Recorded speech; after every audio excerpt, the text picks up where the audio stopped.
பாலமுருகன். இது வந்து தென்காசி மாவட்டம், சங்கரன்கோயில் வட்டம், கரிவலவந்தநல்லூர் பக்கத்தில் குவளைக்கண்ணிங்கிறது ஒரு கிராமம்.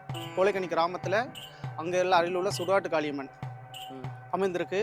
இந்த அம்மாள் வந்து எங்களோட சொந்த பூமியில் எங்களோட மனையில் இருக்குது. பக்கத்துலேயே தான் சுடுகாடு. அங்கே நான் 15 வயசில் நான் மாடு மேய்ச்சிக்கிட்டு இருந்தேன். மாடு மேய்க்கும்போது இந்த அம்மாள் எனக்கு கண்ணுக்கு காமிச்சாங்க. காமிச்சதில் நான் இதை நம்பவில்லை. நான் இது நம்பிக்கை இல்லை அப்படின்னு விட்டேன். அப்புறம் எங்கள் வீட்டில் 1க்கு 2 முறை சொன்னேன்.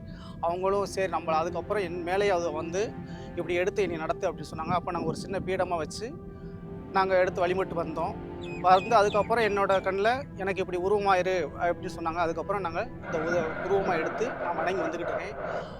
என்னை தேடி எல்லா மக்கள் வருவாங்க. குழந்தைல பாக்கியம் இல்லாதவங்க, மற்ற சேவன கோளாறு, மற்ற கோளாறுலாம் வராங்க. நாங்கள் இதை சரி பண்ணி கொடுத்துக்கிட்டு இருக்கோம். அதாவது இங்கே மக்கள் வந்து சிலவங்க வேலைக்காண்டி உத்தியத்துக்காண்டி வருவாங்க.